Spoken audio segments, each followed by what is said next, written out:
वालेकुम, welcome to my YouTube channel perfect math class. और आज क्लास 7 का चैप्टर 5 का हम क्वेश्चन नंबर 11 स्टार्ट करते हैं। चलिए आइए देखते हैं। A car travel 44 kilometre on 5 litre of petrol. 44 kilometre जब चलती है गाड़ी तो 5 लीटर पेट्रोल लगता है। How far would to travel 48 litre, तो कितना दूर जाएगी जब पेट्रोल कितना होगा 48 लीटर होगा। चाहिए इसको स्टार्ट में दे रहा है। और दूसरी क्या है हमारे पास, petrol in litre, L stand for litre. ठीक है, जब हमारे पास गाड़ी कितना मूव करती है 44 जाती है तो लीटर 5 लीटर होता है। तो इसने कहा कि कितना करेगी जब पेट्रोल कितना होगा 48। तो आपने क्या करना है, इस तरह इनको मल्टीप्लाई कर दें, यानी कि 44 मल्टीप्लाई बाय 48 और x मल्टीप्लाई बाय 5।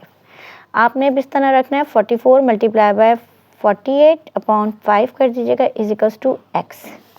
फर्क में आप इन दोनों को मल्टीप्लाई करेंगे तो इसका आंसर आ जाएगा 2112 अपॉन 5। और आप इसको अगर डिवाइड करें 5 4 से 20 तो हमारे पास ये आ गया 422.4 किलोमीटर। इस तरह क्वेश्चन नंबर 11 कंप्लीट होता है। अब हम 12 देखते हैं। वॉक्स 3 किलोमीटर इन 1 आवर, एक आदमी जो है वो 3 किलोमीटर 1 घंटे में चलता है। Find the distance he can travel in 18 second, तो आपको 18 सेकेंड में कितना चलेगा ये बताना है। सवाल के लिए आपने 1 आवर को चेंज करना है सेकेंड में, तो 3600 सेकेंड होते हैं। ठीक है, ये आपका आ गया। अब देखें किलोमीटर और सेकंड का पहले मैं रेशियो कर लेती हूँ, यानी कि 3 किलोमीटर कितने सेकंड में जाता है, वो 3600 सेकंड में जाता है। तो x कितना 18 सेकंड में कितना करेगा, SECOND सेकंड है। तो आपने क्या कर देना, इसे इससे मल्टीप्लाई और इसे इससे कर देंगे, यानी कि 3 मल्टीप्लाई बाय 18 और x मल्टीप्लाई बाय 3600 हो जाएगा। अब ये हो जाएगा 18 3 54 होता है और नीचे आ गया आपके पास 3600 इज इक्वल्स टू x। आप इन्हें डिवाइड करेंगे तो आपके पास आ जाएगा 0.015, ये आ गया किलोमीटर में। अब आपके पास एक चीज़ है, आंसर पीछे जो दे रहा है वो मीटर में दे रहा है। इसके लिए आपने क्या करना होगा, 0.015 को मल्टीप्लाई बाय 1000 कर दीजिएगा। तो देखें 1 2 3, तो ये पीछे वाला कट गया, तो आंसर क्या बन गया आपका 15 मीटर में। इसका आंसर आपका डिस्टेंस में कितने आ रहा था, मीटर में, तो मीटर में कन्वर्ट कर लीजिएगा एंड में। इस तरह क्वेश्चन नंबर 12 कंप्लीट होता है। 13 देखते हैं। 8 mans can do a job 12 days, 8 आदमी 12 दिन में एक काम करते हैं। How will long 24 mans. अच्छा, अब देखना है कि देखिए 12 दिन में काम हो रहा है, 8 आदमी कर रहे हैं। अगर 24 बंदे उसी काम को करेंगे तो जाहिर सी बात है जल्दी कंप्लीट हो जाएगा 12 दिन से। तो ये इनवर्स रिलेशन का, इसे देखते हैं। एंड डेज, मैंस कितने आपको दे रहा था, वो 8 दे रहा है, और नंबर ऑफ डेज कितना दे रहा है 12। जब नंबर ऑफ डेज डबल कर देंगे तो हमारे पास मैंस कितने हो जाएंगे, मतलब कि 24 मैंस हैं और कितने डेज में वो काम कंप्लीट करेंगे, यहाँ आपने x करना है। ठीक है, अब देखें इसको आप इससे मल्टीप्लाई कर दीजिएगा, यानी कि 8 मल्टीप्लाई बाय x, या फिर आपको इन्वर्स रिलेशन में जाना है तो ये देखें इसको आप ऐसे लेके जाइएगा और इसे आप ऐसे कर दीजिएगा। होता है आपने क्या करना है, ये देखें यहाँ पे तो ऐसे उतर जाएगा, यानी कि आपने 8/24 लिखना है और इस तरफ ये x ऊपर हो जाएगा और 12 नीचे। अब ये 12 यहाँ पे मल्टीप्लाई हो रहा है, उस तरफ जाके ये डिवाइड हो रहा है, वहाँ जाके मल्टीप्लाई हो जाएगा। x 8 मल्टीप्लाई बाय 12/24 और इज इक्वल्स टू x। अब ये देखिए 12 1 से 12 और 12 2 से 24, अभी दोबारा कट रहा है, 2 1 से और 2 4 से 8, तो x इज इक्वल्स टू क्या आ गया 4 डेज, यानी कि अगर 24 मैंस होंगे तो वही काम 4 डेज में कंप्लीट हो जाएगा। चलिए नेक्स्ट क्वेश्चन देखते हैं। Mans can do a piece of work in 20 days, एक काम है जो 6 आदमी 20 दिन में करते हैं। How many extra man should be engage to do in a 15 days, कितने मैंस रिक्वायर्ड होंगे ताकि ये काम 15 डेज में हो जाए। एंड डेज, मैंस कितने हैं, शुरू में 6 हैं और काम कितना हो रहा है 20 डेज में। हाउ मेनी एक्स्ट्रा मैंस, तो आपको मैंस इस दफ़ा पता करने हैं जो 15 डेज में कंप्लीट करे। अब यही देखें कि मैंस बढ़ा देंगे तो काम कंप्लीट, तो ये इन्वर्स रिलेशन है, ये ऐसे लिखिएगा, यानी कि x/6 कर दीजिएगा और ये वाला ऐसे, यानी कि 20/15 कर दीजिएगा।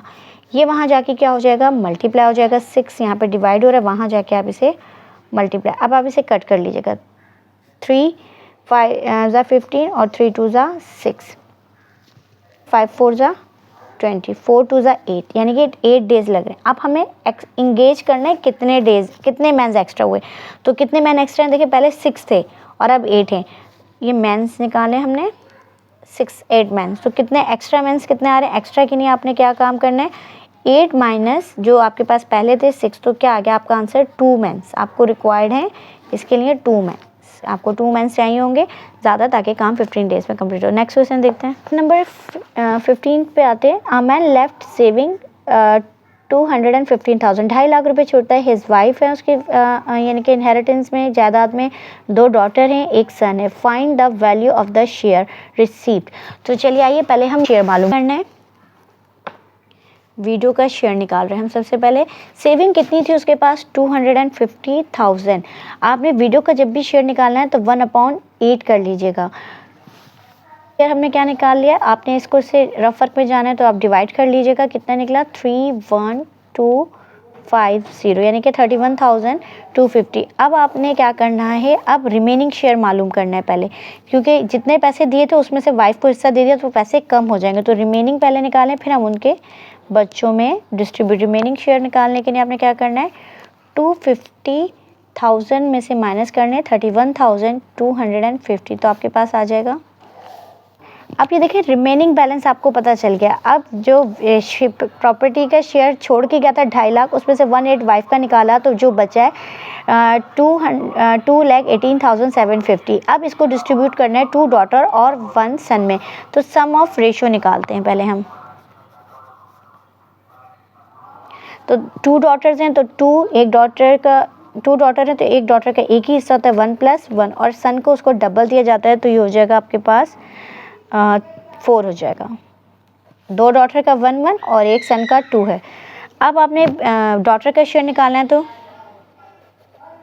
Daughter share निकालिएगा। तो 1/4 और जो भी अमाउंट था 218,750।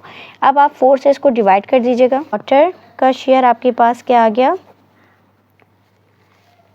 54,687.5 और 0 लगाना चाहें तो लगाना। तो डॉटर का शेयर आ गया। अच्छा, अब आपको सन का शेयर मालूम करना है तो आप सन के शेयर के लिए सिंपल ये क्या करें, जो भी अमाउंट आया उसको आपने 2 से मल्टीप्लाई कर देना, क्योंकि बेटे को हमेशा डबल मिलता है। अब आप इसे 2 से मल्टीप्लाई कर देंगे तो ये आपके पास आ जाएगा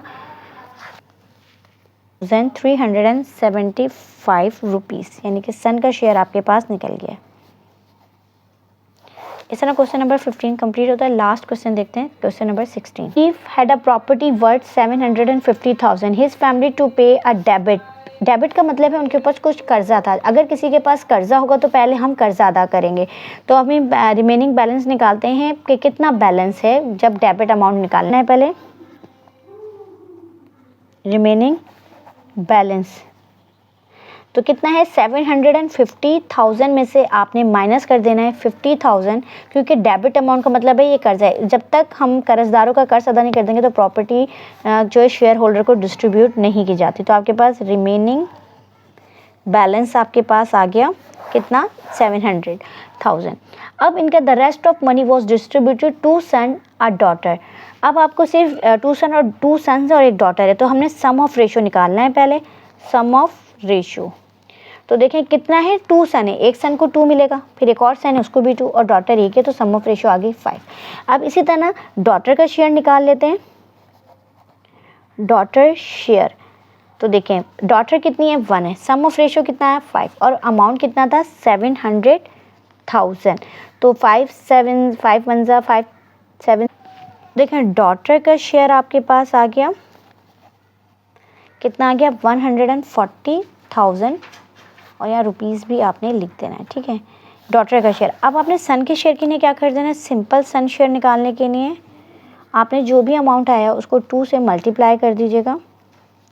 तो ये आपके पास 2 1 ज़ा 2 4 ज़ा 8 और 280,000 जो है वो एक सन को मिलेंगे, सन शेयर। तो इस तरह आपकी एक्सरसाइज जो है 15 कंप्लीट हो गई है। आई होप आपको अच्छे से तमाम क्वेश्चन समझ में आएंगे। इस तरह की मजीद वीडियो देखने के लिए मेरे चैनल को लाइक कीजिए, सब्सक्राइब कीजिए और बेल आइकन प्रेस कीजिए। Thank you so much.